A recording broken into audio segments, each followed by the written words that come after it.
Les Burundais en exil et ceux restés au pays à travers des informations bien fouillées concernant tous les domaines de la vie du pays. Le magazine Humura Burundi est diffusé sur le web via le site de la RPA www.rpa.bi. Humura Burundi.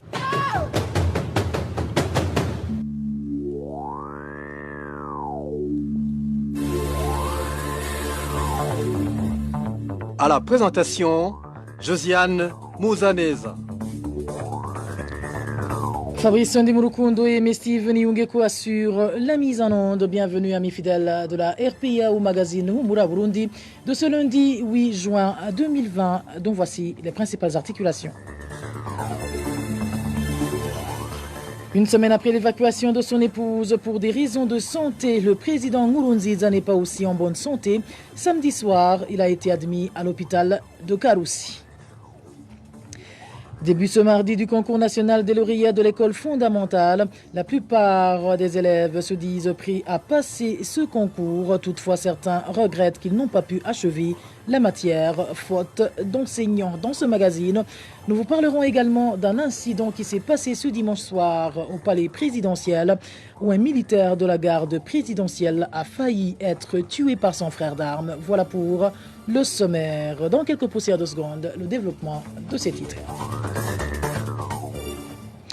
Encore une fois, bienvenue. Débutons par cette page santé où la santé du président Pierre Nkurunziza ne serait pas bonne. Les informations dignes de foi révèlent que Pierre Nkurunziza est alité depuis samedi dernier à l'hôpital du cinquantenaire de la province Karusi. Pour le moment, les autorités du pays se réservent de tout commentaire. Le point avec Emmanuel Niungeko. Les informations en provenance de la province Karusi font savoir qu'un cortège spécial de véhicules et un nombre important de corps de sécurité a été remarqué dans la nuit de samedi dernier aux environs de 22h30. Selon ces sources, ces véhicules se dirigeaient vers l'hôpital du cinquantenaire de la province Karusi. Ce dimanche, des informations émanant de certaines autorités à Karusi ainsi que des sources proches de l'hôpital ont confirmé que Pierre Nkurunziza est admis à cet hôpital. Les mêmes sources ajoutent qu'il y a un bloc de cet établissement sanitaire qui a été évacué pour le président de la République ainsi que sa garde. En recoupant cette information, nous avons appris qu'une ambulance faisant partie du cortège présidentiel est garée dans les enceintes de cet hôpital du cinquantenaire de Karusi, en plus de certains éléments de sa garde qui ont été identifiés. Même si aucun médecin de cet hôpital n'a encore confirmé les faits, certaines informations indiquent que Pierre Nkurunziza est arrivé à cet hôpital à mauvais état au moment où certains de ses proches et ses employés disent que Pierre Nkurunziza se trouve encore en province Ngozi où il a suivi le championnat de football de samedi matin. D'autres sources affirment que Pierre Nkurunziza est malade mais que sa situation n'est pas alarmante. Il aurait, selon ces mêmes sources, senti un malaise samedi dernier. Cette information a suscité des polémiques dans la mesure où il y a quelques jours, l'épouse du président de la République, Denise Buchumi Nkurunziza, a été évacuée au Kenya. Différents journaux de ce pays ont confirmé qu'elle souffrait du coronavirus. Pour le moment, il est difficile de savoir de quoi souffre le président Nkurunziza. D'aucuns soulignent toutefois que les citoyens ont droit d'être informés sur l'état de santé de leur président. Emmanuel Niungeko, toujours en page santé, le gouvernement du Burundi a récemment appelé les partenaires à contribuer dans la lutte contre le coronavirus dans le pays. Mais le pays a coupé presque toute coopération avec l'OMS dans la lutte contre cette pandémie, alors qu'il souffre d'un manque criant de matériel et de personnel adapté. Le point avec Émile Nibasomba.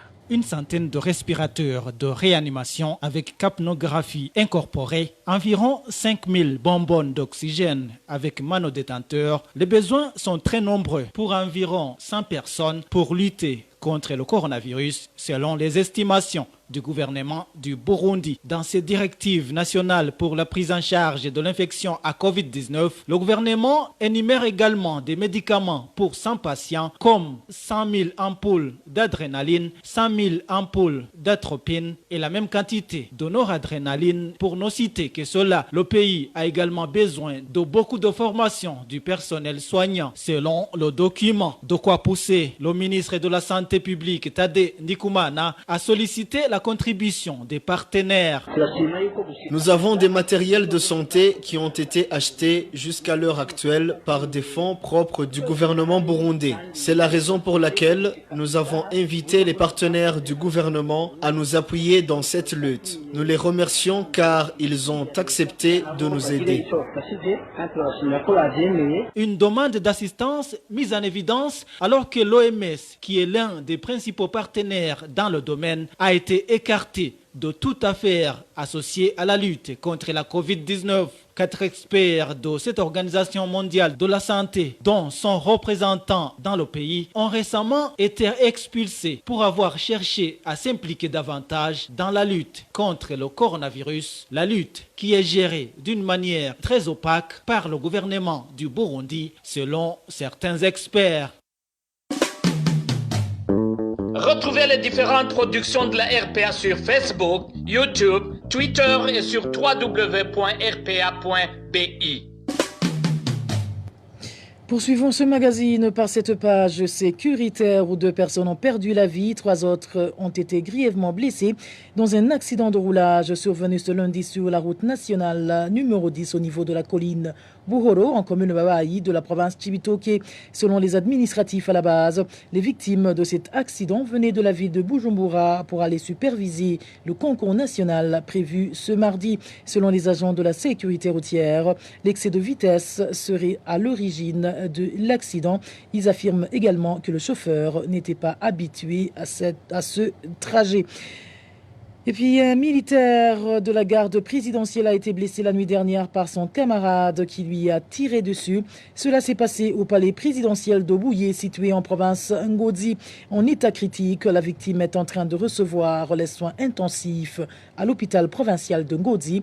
Quant à l'auteur de ce crime, il a été arrêté pour des raisons d'enquête. Le point avec Innocent Valentin Singirangabo. Ce militaire de la garde présidentielle, blessé par son frère d'armes, s'appelle Ejide Nyongabo. Selon notre source au palais présidentiel, tout a commencé ce dimanche vers 22h, lorsque les militaires de la garde présidentielle partageaient un verre. Du coup, l'un d'entre eux, surnommé Kiroho, a interpellé le nommé Ejide et lui a fait savoir qu'il avait un message à lui transmettre. Quelques minutes après, poursuit notre source, les militaires ont entendu un coup de feu et ont accouru pour s'enquérir de la situation. À leur arrivée, Ejide Nyongabo était allongé par terre, son visage couvert de sang. Quant au prénommé Kiroho, il se tenait debout à côté de la victime, son pistolet à la main. Les mêmes sources révèlent que la balle a percé l'oreille d'Ejide et est sortie par le nœud. Alerté, le colonel Dominique Nyamugaruka, commandant de la brigade spéciale pour la protection des institutions BSPI, a ordonné l'arrestation du prénommé Kiroho après que ce dernier ait été désarmé. Selon notre source, parmi les militaires de la garde présidentielle, Ejide et Kiroho étaient en froid depuis quelque temps. Leur dispute aurait commencé le 29 mai dernier. Ce jour-là, Kiroho avait fait savoir à Ejide qui n'était pas digne de faire partie de la garde présidentielle vu qu'il n'était de l'ethnie Tutsi. Ils en seraient même venus aux mains. L'incident s'est passé lors du déplacement de Nkurunziza en province Gitega, ces derniers faisant partie du cortège présidentiel. Contacté à propos, le colonel Dominique Nyamugaruka reconnaît qu'il y a eu une bagarre entre militaires de la garde présidentielle qui, selon lui, étaient ivres. Néanmoins, il nie le fait que des coups de feu ont été tirés. Pourtant, nos sources au palais présidentiel affirment qu'Ejide Nyongabo a passé la nuit de ce dimanche en soins intensifs à l'hôpital d'Ngozi et qu'il aurait par après été transféré à Bujumbura pour y être traité. Merci à toi Innocent Valentin à Singirangabo. Toujours en parlant de criminalité, la chasse à l'homme à l'endroit des militants du parti CNL se poursuit ce dimanche. Un membre de ce parti en commune Kiremba de la province Ngozi a été tué par un jeune Imbonirakoulé de la place. C'était lors d'une attaque menée au domicile des membres du CNL de cette commune. Nos sources font savoir que près de 20 membres de ce même parti ont été par après arrêtés et sont détenus dans divers cachots de la province Ngozi. Les détails avec Eloge Divin Rémiche. Des informations en provenance d'Okiremba, en province Ngodi, signalent une chasse à l'homme engagée ce dimanche contre les militants du parti CNL. C'est après la mort de Félix Nsengiyumva, connu sous le sobriquet de Musafiri, originaire de la colline Ruhama de la même commune Kiremba, survenu samedi dernier. Ces militants du parti CNL sont accusés par des Imbonerakure d'être derrière le meurtre du surnommé Musafiri. Selon des informations qui émanent des membres du parti CNL sur les collines Chiri et Ruhama, un militant du parti CNL a été tué par des Imbonerakure. Un de ses membres le rapporte. Il y a eu une attaque des Imbonerakure qui pourchassait les Inyangamugayo des collines Chiri et Ruhama, et un militant du parti CNL connu sous le nom de Buhinja a été tué par ces Imbonerakure. Au cours de cette chasse à l'homme, la police s'est jointe aux Imbonerakure dans la traque des militants du parti CNL sur les collines Chiri et Ruhama. La source de la RPA parle de 20 arrestations et emprisonnements dans différents cachots. Après que les Imbonerakure aient entamé la chasse à l'homme sur des CNL en les accusant d'avoir tué Musafiri, les policiers ont quant à eux commencé à arrêter des membres du CNL sur les collines Chiri et Ruhama. 14 militants ont été acheminés vers les cachots de la police judiciaire d'Ongozi et parmi eux se trouve le chef de la colline Chiri et un nommé Douayo. D'autres 6 militants du CNL ont été arrêtés vers Gashikanwa où ils s'étaient dirigés. À Gashikanwa, des Imbonerakure les ont barré la route et les ont acheminés vers le cachot de cette commune. Jusqu'à l'heure actuelle, plusieurs membres du parti CNL sont toujours en cachette par peur d'être arrêtés ou exécutés. À ce sujet, la rédaction de la RPA a essayé de joindre l'administrateur de la commune Kiremba, Stanislas Nyonzima, mais son téléphone sonnait sans que personne ne décroche. Éloge divin, Remesha. Sécurité, c'est aussi 10 personnes qui ont été tuées dans différentes localités du pays la semaine écoulée. Le corps de l'une des victimes était démembré lorsqu'elle a été découverte. Le bilan hebdomadaire de la sécurité avec Emmanuel Ndaishimi. En province Ngozi, un certain Félix Nsengiyumva, surnommé Musafiri, a été tué à coups de machette sur la colline Ruhama de la commune Kiremba. Les habitants de la commune Kiremba accusent les Imbonerakure d'être derrière cet assassinat qui aurait des mobiles politiques. Le même jour, un présumé voleur a été tué à coups de machette sur la colline Munika 1, commune Rugombo, province Chibitoke. Les autorités administratives ont confirmé cette information. Toujours dans la province Chibitoke, une femme a été découverte dans le caniveau sur la colline Marambo 1 en commune Rugombo vendredi dernier. Selon la population de Rugombo, la victime a été violée avant d'être tuée. Une autre victime dans cette province de Chibitoke est un certain Paul Barahekenois, un octogénaire de la colline Rusororo en commune Rugombo, dont le corps a été démembré. La victime était introuvable depuis le 25 mai dernier. Dans la province Bujumbura, un certain Irakoze a été tué mercredi dernier à coups de machette sur la colline Gisovu, commune Kanyosh. Certaines sources indiquent que la victime faisait partie d'un groupe de bandits, mais d'autres disent qu'il était un déficient mental. Le même jour, dans cette même province de Bujumbura, un homme qui n'a pas été identifié a été découvert dans la zone Rubirizi, commune Mutimbuzi. Les sources sur place affirment que la victime a été étranglée. Dans la zone Kigwena, commune et province Rumonge, une femme du nom de Pircheri, Nira Nibagira, a été tuée à coups de machette par son mari dans la localité appelée Mayengo. Les conflits familiaux seraient à l'origine de cet assassinat. L'auteur du crime a été arrêté par la police. Au début de la semaine dernière, 3 personnes, dont un enfant, ont été découvertes dans un boisement de la colline Bunwana, commune et province Muyinga. Les habitants de la localité indiquent que les victimes n'ont pas été identifiées et que les cadavres étaient en état de décomposition. Emmanuel Ndaishimi, à ce propos, la Ligue ITEC se dit inquiète de la recrudescence des assassinats au pays. En chair, Nico Yagidze, président de cette ligue, demande aux autorités en exercice et ceux récemment élus de travailler de commun accord pour stopper ces tueries suivies.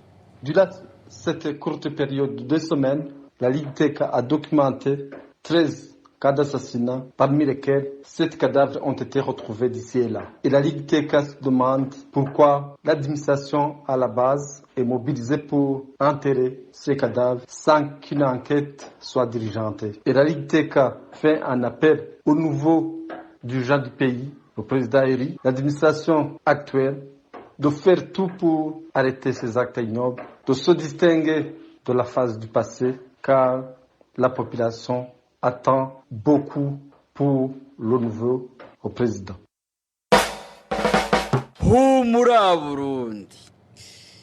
Troisième comparution de 12 élèves de l'école technique de Kamenge devant le procureur de Nahangwa ce lundi, accusés d'avoir volé le matériel électoral, notamment des calculatrices, les bulletins électoraux, des postes radio et autres. 15 élèves avaient été interpellés lors des échauffourées survenus dans les locaux de la dite école secondaire dans la nuit de mercredi dernier. 2 autres élèves ont pris le large, selon des sources à l'ETS Kamenge. Il a appris que le parti au pouvoir se soit ingéré dans ce dossier. 3 élèves Imbonirakuri ont été libérés, tandis que les autres ont été chargés de ce vol du matériel électoral. Et puis en page droits de l'homme, bon nombre de détenus ayant bénéficié de la grâce présidentielle croupissent toujours en prison. Un nombre qui s'ajoute à ceux qui ont déjà purgé leur peine, mais qui pourtant sont toujours privés de leur liberté. Les détails avec Clovis Nyongzima. Dans un discours à la nation du 31 décembre 2019, le président Pierre Nkurunziza a gracié des prisonniers de différentes catégories. Les bénéficiaires de cette grâce incluaient des prisonniers qui ont déjà purgé le quart de leur peine, les prisonniers qui souffrent de maladies incurables et ceux dont la peine est inférieure ou égale à 5 ans. L'objectif de cette grâce présidentielle était de désengorger les différentes prisons du pays. Toutefois, selon les juristes en même temps acteurs dans les organisations de défense des droits humains, la mise en application de cette mesure est émaillée d'irrégularités dans différentes prisons visitées par la commission permanente du ministère de la Justice. Dans la prison de Moulanvia, parmi 115 prisonniers libérés pour avoir purgé un quart de leur peine, aucun d'entre eux n'était un prisonnier politique. Dans la prison de Rumongue, 11 prisonniers ont déjà purgé leur peine et un autre a été acquitté, mais ils n'ont pas été libérés. Un autre groupe de prisonniers ont bénéficié d'une grâce présidentielle depuis près de 4 ans, mais n'ont pas toujours été libérés. Il s'agit des membres du parti MSD arrêtés le 8 mars 2014. Dans son discours à la Nation au 31 décembre 2016, le président Pierre Nkurunziza avait gracié 54 prisonniers ayant tous le même dossier. Mais jusqu'aujourd'hui, 6 d'entre eux croupissent encore en prison sans dossier. Ces prisonniers précités indiquent qu'ils sont victimes de leur appartenance politique et demandent au ministère de la Justice de les rétablir dans leurs droits. La rédaction de la RPA a essayé de joindre Aimé Laurentine Kanyana, ministre de la Justice, mais son téléphone était éteint. Merci à toi Clovis Nyongzima plutôt. Parlons éducation avant de clore ce magazine pour parler de la passation ce mardi du test donnant accès aux élèves de la 9e année d'entamer le second cycle de l'école secondaire. Même si la plupart des élèves candidats à ce test se disent pris, il y en a qui craignent d'avoir de mauvaises notes vu qu'ils n'ont pas pu terminer le programme des cours. Et voilà, chers auditeurs, c'est par ici que nous mettons un point final au magazine Humura Burundi de ce lundi 8 juin 2020. Merci à vous tous qui nous avez tenu compagnie. Merci à toute l'équipe rédactionnelle qui m'a aidé à collecter toutes ces informations. Merci également à Aimé Steve Niyongeko et Fabrice Ndimurukundo qui assuraient la mise en onde. À la présentation de ce magazine, vous étiez avec Josiane Mouzaneza. Excellente soirée chez vous.